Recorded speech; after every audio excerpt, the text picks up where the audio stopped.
to. My wife already told me she's dumping me in a nursing home. Good grief. Okay, we're rolling.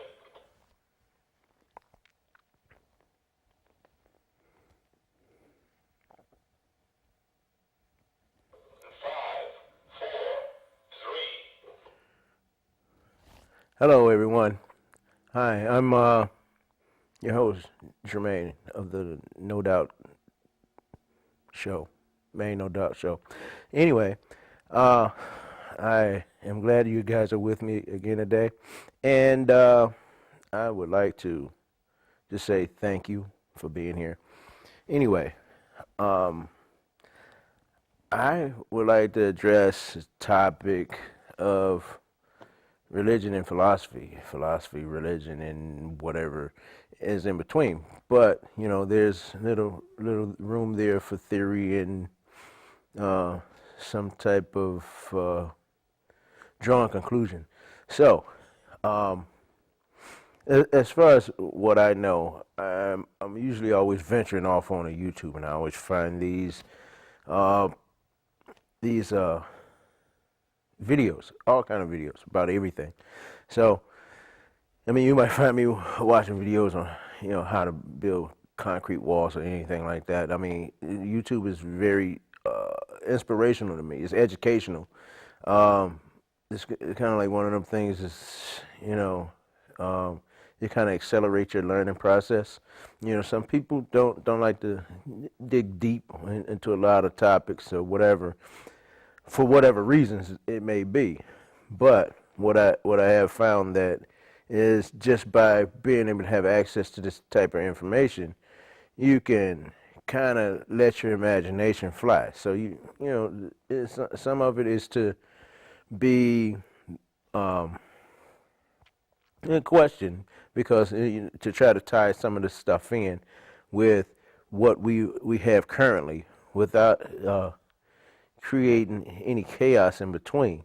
See, because we have for the Christian aspect of life, you say you have in the beginning God created heaven and earth, and then He had Adam and Eve sitting in the Garden of Eden, or whatever spill from that, and basically God made man in His image, and He saw that everybody was perfect or whatever. So, with that being said, I personally have taken time to venture off from that and get into um, studying Islam and knowing that there are a lot more dedicated disciplines within that religion which actually takes you into being a little bit more humble. See, the thing of it is, it's like what I have found, over time is it's not the people it's not the religion itself. It's the people in the religion that kind of make, and this is my opinion formulated by, just being around different people. Because you have good people in every religion that hold fast to everything that's out there. But what I found that I've created friends within every religion, even atheists. People that say don't believe in God, but you know what? One thing I can say throughout all the people that I've met, I've created a bond of harmony. And see, that's the thing that I find is really difficult for people to actually really gather, is to find harmony within whatever they do. And see, so instead of them, you know, relating to how people say, what would Jesus do? Well, are you really following that aspect of life? Because if you, as a person, is sitting down, passing judgment on another person, then you're not actually doing what Jesus was doing. Okay, so even if you are not part of Christianity and you're Muslim, this is where the variation goes. It goes between um, whether or not Jesus was a messenger or if he was a prophet, and see, or if he was the son of God. and it's a whole bunch of different ways that people view things. And then let's say you get into Buddhism. Buddhism, they not even following the aspects of Christianity, or whether or not they're followers of Christ. And then you got Christians on the other hand passing judgment on Buddhists and everybody else because they say, hey, you don't believe that Jesus died on the cross. Well, the thing of it is that you can sit back and debate these issues forever, right? I mean, you got scholars, people that have studied this for years, their whole life, and still haven't really come to a complete conclusion. Only thing that you can do with all the books and all the stuff that you read, right, is basically follow a format. It's a pattern, and if you follow the pattern correctly, then you may come out, a decent human being. But that's provided the fact that you get rid of all of your hang-ups, because most people have a lot of hang-ups in which they find themselves, like I say, passing judgment on other people and not really knowing. I mean, that's just like people coming into the country. Oh, I don't like foreigners because they need to go back. They don't choose to do the things the American way. Okay, I understand that. But then on the same note, that's, to me, in my opinion, and I always speak my opinion because I don't like to offer my opinion often.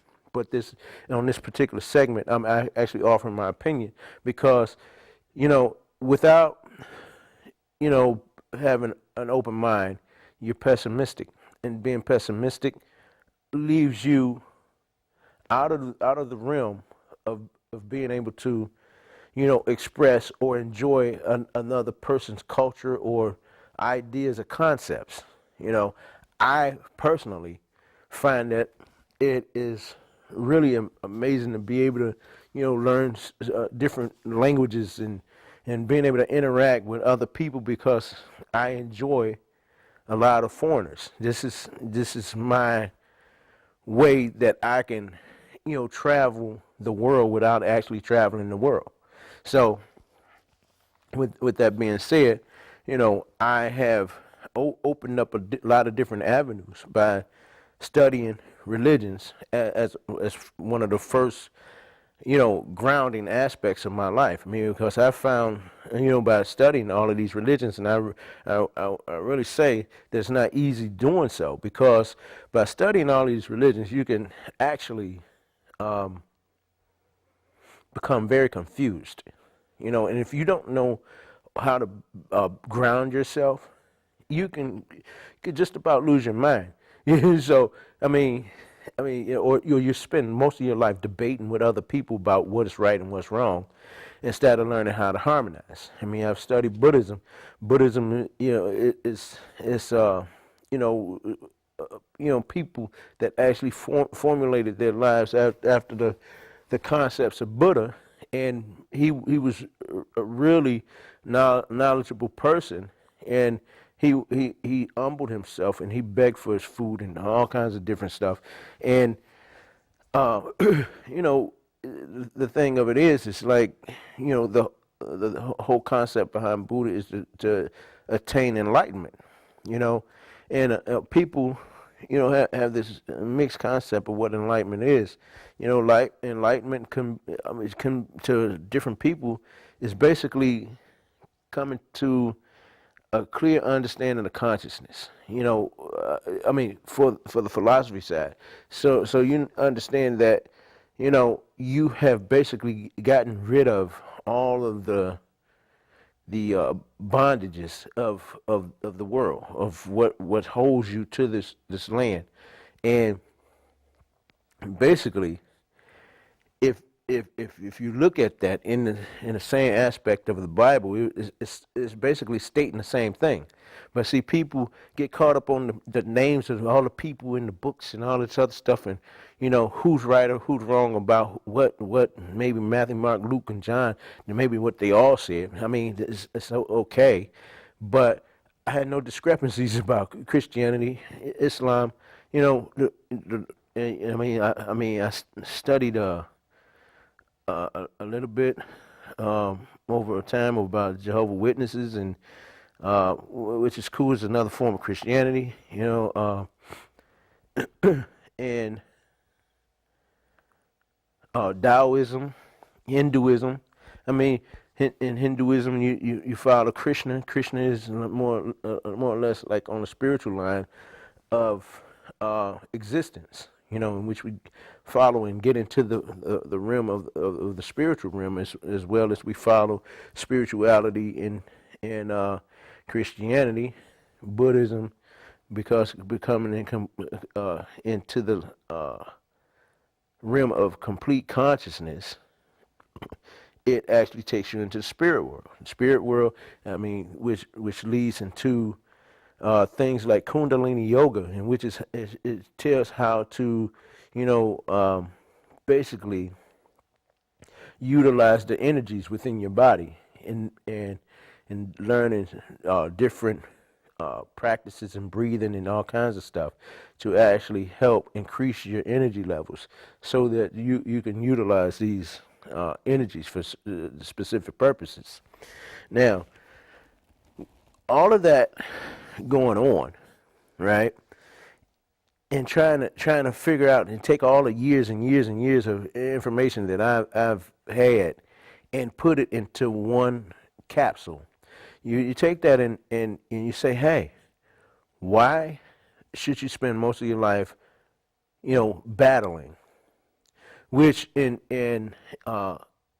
Islam is called jihad. See, jihad is a holy war. It's a holy war that you can hold physically, or you can hold mentally.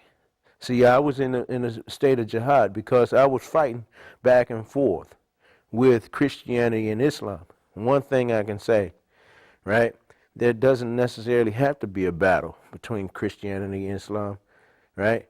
As long as people get over the hang-ups. I mean, who's to say that, you pray 5 times a day doing your salah, and 5 times a day being a Christian? I mean, if everybody could come together in unison to do the same thing, you should think about it. The Buddhists, they meditate all day. Meditation, prayer, it's salah, it's all the same thing. But do we actually have a battle over that?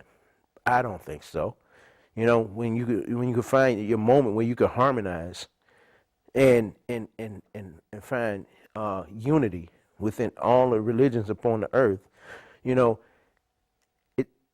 it doesn't really take a lot to get along with the next person. See, the only thing that make you different from another person is basically the way you carry yourself. Why would you hate another person just because they're not following the same aspect of life as you? Just because, one person likes purple and another person likes pink, why should you battle? That's something that you prefer, but it doesn't mean that you can't get along in between. See, we're throwing so many different things in our midst as a divertant to us actually understanding that the point to get across is if you can take a bunch of little babies from a bunch of different cultures, put them all in the same room without any influence from any of the parents around them, they all learn to get along together. But what we find now is that we are, as a people, we get around each other and we don't like each other for the slightest stupidest things. And most of that comes from the fact of what's been embedded in your head. I don't find myself hating people, and it takes too much energy to hate people. I prefer to say, okay, well, what is it that you find that you can't accept? See, because once you find out what a person can't accept, then you can find out whether or not you can get along with them. And if you can't get along with them, then you might as well subtract yourself from them. But one thing about it, the more subtraction you have, the more animosities build. And see, that's the same thing with the world. And people are, creating so many different factors of why they hate each other. You know, I met people from Russia, Bulgaria, Turkey, Hungary, Spain, Japan. Just about everywhere. And I haven't even left the United States besides going to Canada. So overall, I can actually say that, with me meeting so many people and having so many conversations, I know that religion itself can actually be wrapped up into one word, and that one word is love. And it's only 4 letters, but see, nobody understands love anymore because people really don't understand love. What they really figure love is to, bring upon their own version of life and tell everybody else what they like, what they want, and then everybody else is supposed to formulate their world around them. But one thing about it is once you learn how to communicate on different levels, then you learn that love exists outside of your body, in a whole bunch of different ways, in which you can possibly communicate with other people, harmonize with other people, and basically have no discrepancies and no wars. But see, most of wars and everything else is based on, personal want and desire, greed. That's how it comes about. So somewhere in there, right? So, if you got rid of most of all that want, desire, and need, and greed, then you can see where the people can harmonize a lot better. See, because if you don't have one person saying, "Oh, I want this and I got to have this, mine is better than yours," right? If you get to that point, that's what make people thirst and hunger for more crazy stuff. Okay, now we get religion and then draw back down to Adam and Eve, and how that started, right? And then we draw into this YouTube moment. Okay, now somewhere in to try to draw this together, right? We had Adam and Eve in the Garden of Eden. Life was formulated. We had Moses and all this stuff, all the miraculous things that Moses did or whatever, and basically to try to tie this YouTube moment in, which is the theory that I was talking about in the beginning. Now, I watched a YouTube video, and the YouTube video was actually explaining that the concept that we are provided from the things that we watch in movies and whatever, sometimes we can't really figure out because we don't have all the tools to go searching for whatever. And first and foremost, I can't tell you just the concept of going to the North Pole. Before I even get deep into this story, going to the North Pole, right? It's cold, okay? And be it the fact that, the North Pole is cold, and I read a book when I was a kid about Matthew Henson, the first black explorer that went to the North Pole, I guess to plant a flag up there. I can't exactly remember because it's been so long ago when I read this book.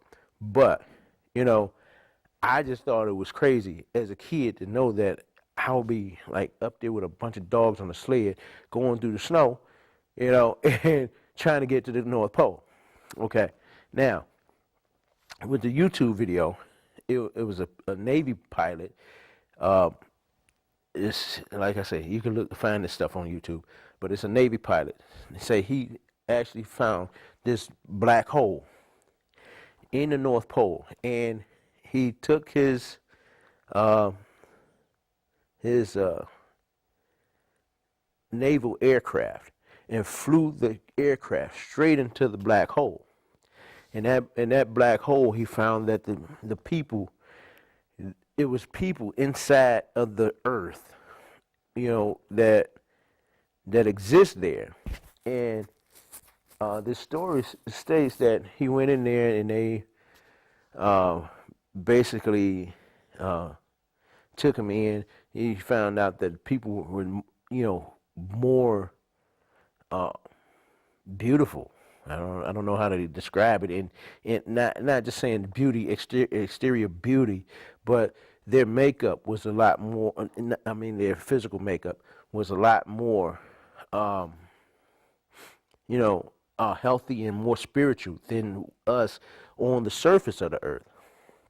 Okay, now he found out that they had their own sun inside of this inner world, in which I mean, it's a smaller sun, but it was also saying how the temperature in the inner earth was a lot more perfected, and it was the same way all year round. So just imagine that being your vacation spot, that you can just go to the North Pole, you know, and fly into this black hole and, chill out there and never have to worry about, getting sick, and everything is fine.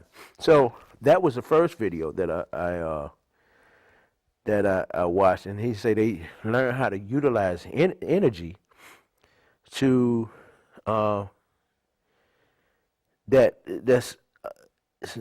it's not even matched to what we have here on the surface of the earth.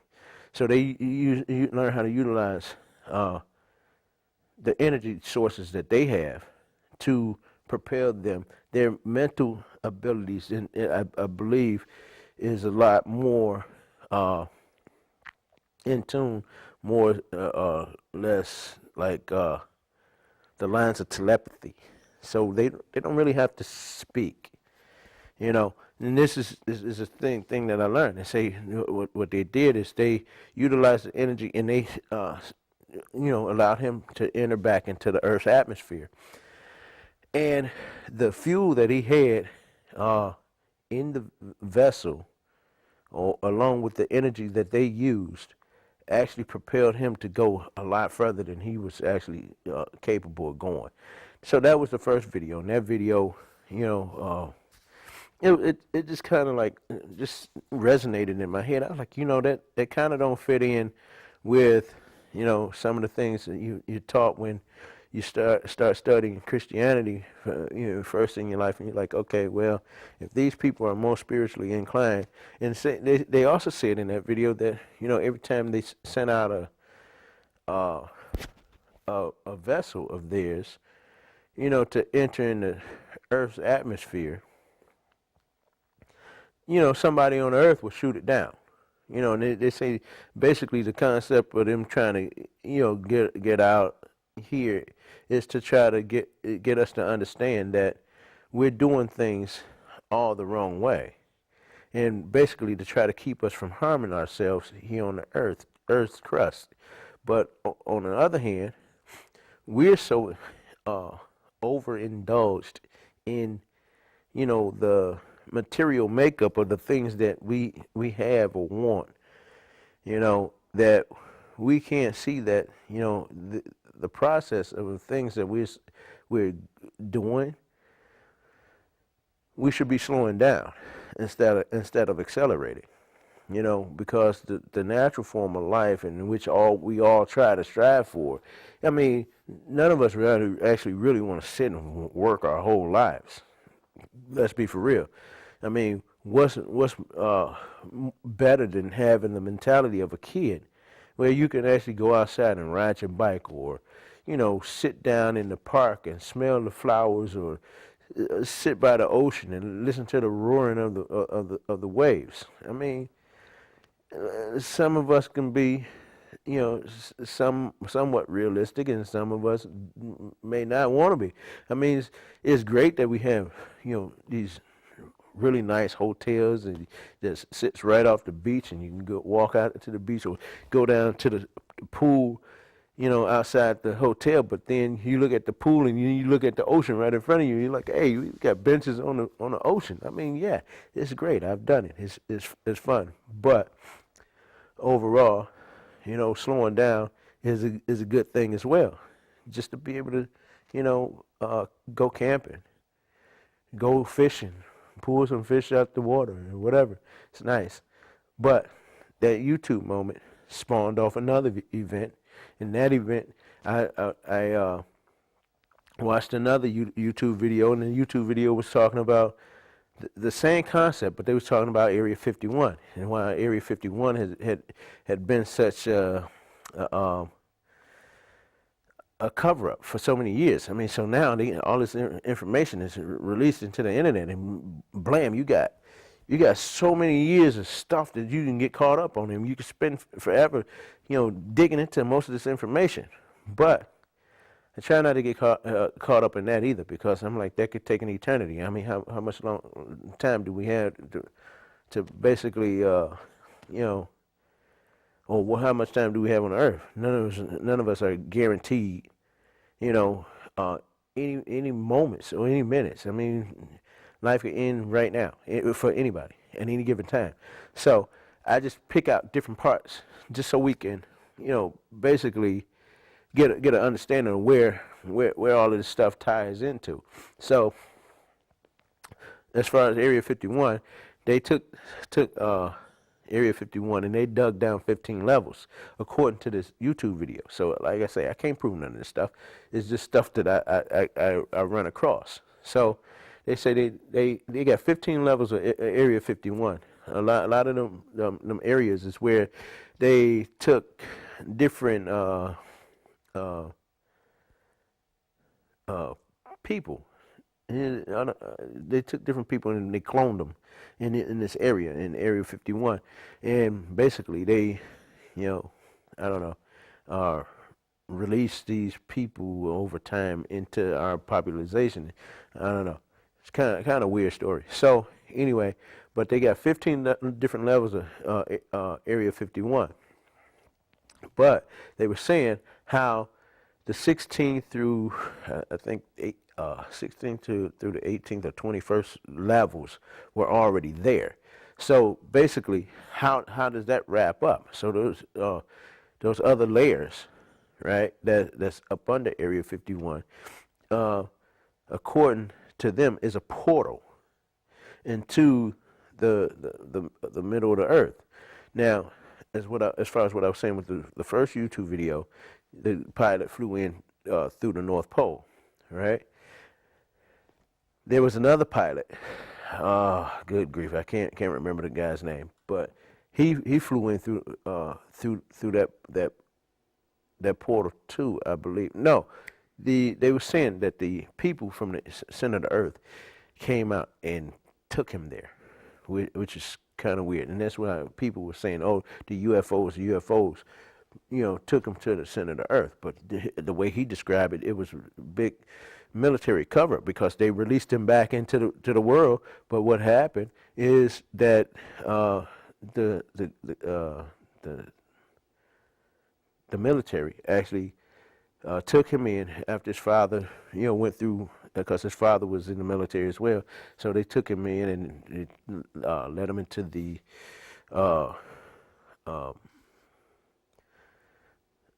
to become a lieutenant or something like that. And then he was given his badge or medallion, whatever it is, and they actually allowed, because this was the only way he could go into Area 51.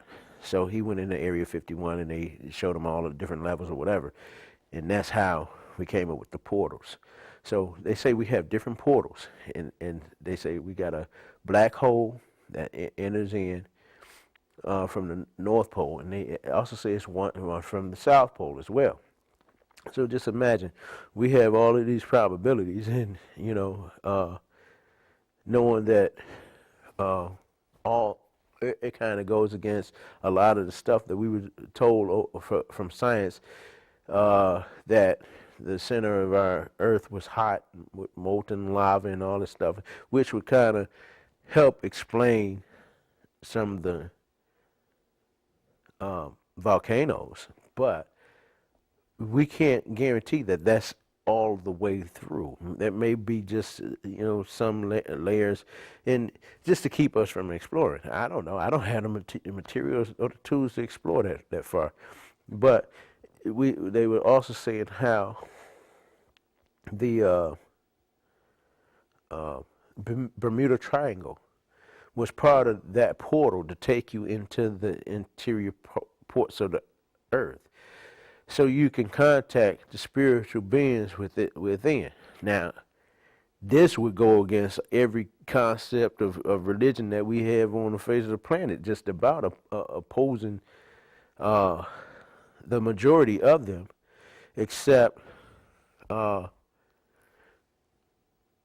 the Buddhists, the Taoists, or the high sages. That the sages are the ones who they say now is the ones that's living the most years upon the face of the planet. So they usually set, and this is according to this YouTube video also, is some mountains over, I believe near the Himalayas or whatever, is a spiritual kind of like vortex, just like the Bermuda Triangle, and that's why all of these weird miraculous things occur. So, according to this other guy that was in the military, he said when he was taken in to the center of the earth, these people were like 13 to 14 feet tall. They were highly intelligent. Their blood type was like none other. His blood type couldn't be explained either, because he derived from the people in the center of the earth some kind of way. Don't understand. I can't explain it because I just watched it yesterday. But the concept there is that they didn't really need anything more than the power of the brain to be able to do whatever they needed to do. Like us, they say that their ways of communication to try to get in contact with us is if we were to basically humble ourselves and learn how to meditate. That is the way that we can actually get in tune with them, and then therefore we can have, I guess, a lot more harmony, and we will not be as spastic as we are, or the way we live upon the earth now. Because at the rate that we're going, we're basically in a form of self-destruction, because we don't understand. A lot of us on the face of the planet don't understand exactly why we're here every day. We think we're here because of our occupation, the car we drive, and all this other stuff. That's not why we're here. We're living every day. The reason that we're here is to gather and learn experiences from the other people that you run into every day in your life. It's just the hostilities that's created by the wrong concept of thinking. Whether or not your political party is better than my political party, that's garbage. That's my opinion. But yet it's still garbage. To become hostile over reasoning that's beyond your, maybe even intellect. I mean, who cares, Republican or Democrat, right? Most people get in like heated debates because why? Oh, this person here stands for what I want. But sometimes, right, with these people standing for what you want, sometimes you still don't get what you want. So instead of having major discrepancies over stuff like that, you can look past a lot of that stuff.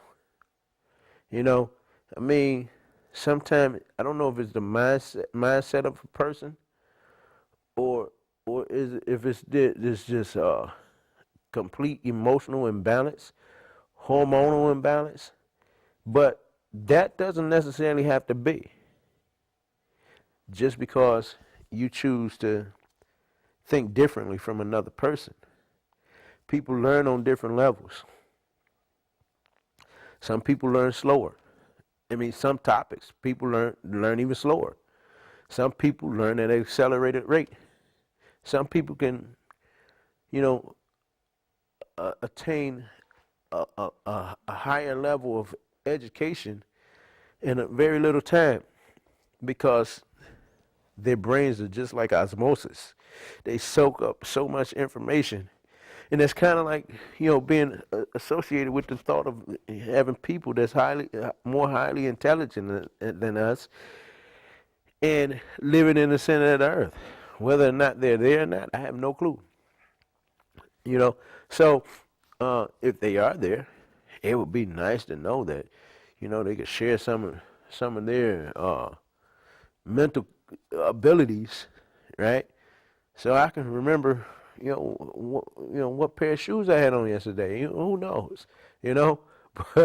But I mean, just the concept of the thought of it is kind of inspiring to know that uh, we don't use a tenth of our brain cells, in which we got over, I think, 100 billion brain cells, and we don't use a tenth of that. So just think, we spend most of our time um, wondering what we're going to put on the next day for work. Whether or not, uh, you know, we do, um, some chore that may not be that important. When you can actually tap into the rim of your brain and be able to expand your thinking capacity to be able to supersede the things that we call normal now. Now, I know that, being able to be very competitive is nice to a certain degree, but then we end up hurting other people in between time, sometimes in the competitiveness. But hopefully, if you use that to your degree, to your advantage, you can spawn off of competitiveness to create more inspiring people. Now, um, I could actually say that it would be nice to um, contact the people in the center of the earth just for a minute.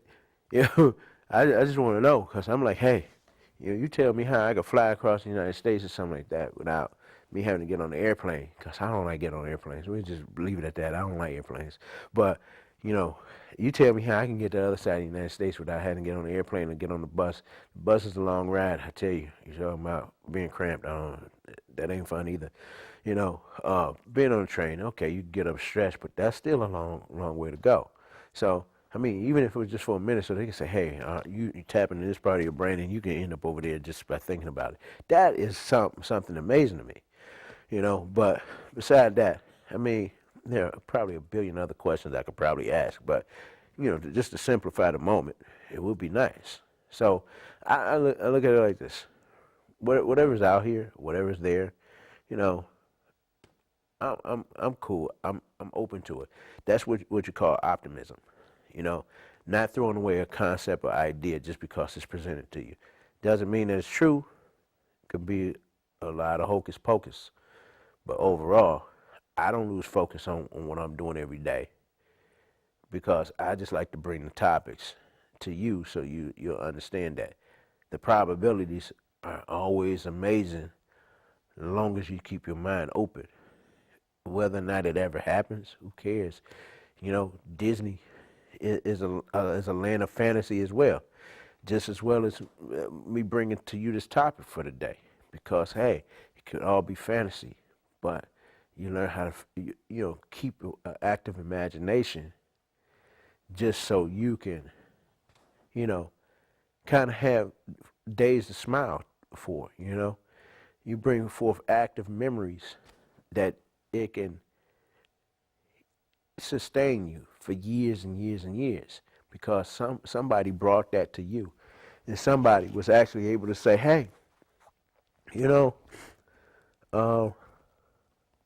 I remember when that person, whoever it was, inspired you. Hopefully the things that I said today can inspire somebody, just so they have a memory that made them smile. Because hey, we as people, we sometimes always think that we're alone.